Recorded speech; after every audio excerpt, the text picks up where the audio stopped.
আসাম পুলিচৰ যি ল'ৰা ছোৱালীবিলাকৰ বয়স শেষ হৈ গ'ল, মানে কেণ্ডিডেটবিলাকৰ যিবিলাকৰ বয়স শেষ হৈ গ'ল, মানে লাষ্ট এটেণ্ড আছিলে আগৰবাৰী, তেওঁলোকৰ নামেই নাহিলে, চৰকাৰে যি ধৰণে যি পদ্ধতি মানে যি সংশোধনী কৰিলে, মানে তেওঁলোকৰ নাম এতিয়া কি কৰিব তেওঁলোকৰ, এইটো বৰ ডাঙৰ এটা জটিল সমস্যা। এতিয়া বহুত ল'ৰা ছোৱালীৰ মনত এইকেইটাই দুখ যে ছাৰ লাষ্ট এটেণ্ড আছিলে এবাৰ আপোনালোকে, দাদা লাষ্ট এটেণ্ড আছিলে আমি, কিন্তু কি কৰিব এবাৰ আমাৰ নামেই নাহিলে, ইমান নাম্বাৰ পায়ো আমাৰ এবাৰ নাম নাহিলে, আমি এতিয়া কি কৰোঁ।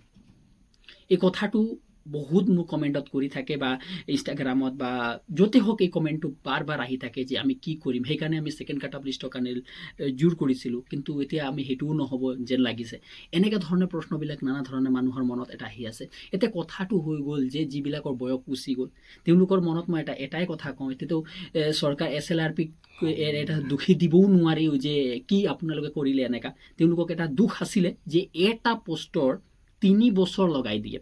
তেওঁলোকৰ সেইটোৱে চবতকৈ ডাঙৰ এটা দুখ যে তেওঁলোকে এবাৰ মানে 5,000 পোষ্ট দি দিলে, 5,500 টকা পোষ্ট দি দিলে, 3 বছৰ লগাব, মানে 3 বছৰ আপোনাৰ মিনিমাম 3 বছৰ আছে, 3 বছৰ হৈ যাব, নৰ্মেল 3 বছৰ হৈ যাব, 3 বছৰ দিন লগাই দিব আপোনাক, তাৰপিছত সেই পোষ্টটো দিব। কিন্তু সেই কথাটোৰ ওপৰত যদি আপুনি কিবা এটা কৰে আপোনাক ষ্ট্ৰাইক মাৰি দিব, ল'ৰা ছোৱালীবিলাক আপোনাক গালি দিব। মই সেই বিষয়ে আপোনালোকৰ পৰা আগত কওঁতে মোক ল'ৰা ছোৱালীয়ে বেয়া পায় বা কেণ্ডিডেটবিলাক বেয়া পায়, বেয়া কমেণ্ট কৰিব ধৰে, কিন্তু মই সেইকাৰণে মই ক'বলৈ এৰি দিছোঁ। বাকী ডাঙৰ ইউটিউবাৰবিলাকে তাৰ ওপৰত একো এটা মাত খাৰো নিদিয়ে আৰু মাতো নিদিবই, সেইটো 100%। যিটো তেওঁলোকৰ বেনিফিট নাথাকে সেই কথাটো তেওঁলোকে কেতিয়াও ডাঙৰ ইউটিউবাৰবিলাকে নাপাতে, আৰু সেইটোৰ লগত মতলবো নাই। সেই কথাবিলাকে যিটোত বেনিফিট থাকে সেই কথা তেওঁলোকে পাতে, সেই কথাটো আপোনালোকে গুৰুত্ব দিব। এতিয়া কথাটো হৈ গ'ল যে SLRPৰ অধ্যক্ষ ডাঙৰীয়া বা CM ডাঙৰীয়াক এবাৰ আমি ৰিকুৱেষ্ট কৰোঁ মই যে পাৰিলে এইবাৰ যিবিলাকৰ বয়স গৈছে 1 বছৰ আৰু বঢ়াই দিয়ক, সেইটোৱে ৰিকুৱেষ্ট কৰিব পাৰোঁ।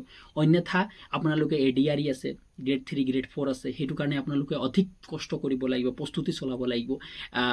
DME DHS আছে, সেইকেইটাৰ কাৰণে প্ৰস্তুতি চলাব লাগিব। আপোনালোকে ডিফেন্সৰতো সপোন শেষেই হৈ গ'ল, কেলৈ ডিফেন্স ক'তো নহ'ব এতিয়া, যদি আপোনাৰ 28 বছৰ পাৰ হৈ গ'ল, যদি 26 বছৰ পাৰ হৈ গ'ল যিবিলাকৰ জেনেৰেলবিলাকৰ, তেওঁলোকৰতো ক'তো নহ'ব, সেইটো ফিক্স আছে। তেওঁলোকৰ লগত মাজত এটাই অপশ্যন আছে যে তেওঁলোকে কাম কৰক, যে ADRE DME DHSৰ কাৰণে সম্পূৰ্ণৰূপে প্ৰস্তুতি কৰক, ভালকৈ পঢ়ক, আৰু বিশ্বাসৰ সৈতে যি ধৰণে ফিজিকেল কৰিছিলে সেনেকৈ পঢ়িবলৈ আৰম্ভণি কৰক। বিশ্বাস আছে যি ধৰণে যিমান কষ্ট ফিজিকেলত নহৈছিলে তাতকৈ যদি কম কষ্টতে আপুনি চাকৰি পাই যাব। কিয়নো আপোনালোকক মই ৰিজনিং আৰু মেথছৰ ক্লাছ বৰ্তমান কৰি আছোঁ, লাইভত আহিব পাৰে, কালিৰ পৰা ষ্টাৰ্ট কৰিছোঁ। আপোনালোকে প্লিজ আহক, 8:30 বজামানত লাইভত মই আহোঁ, সেই সময়ত অলপ প্ৰেক্টিছ কৰোঁ।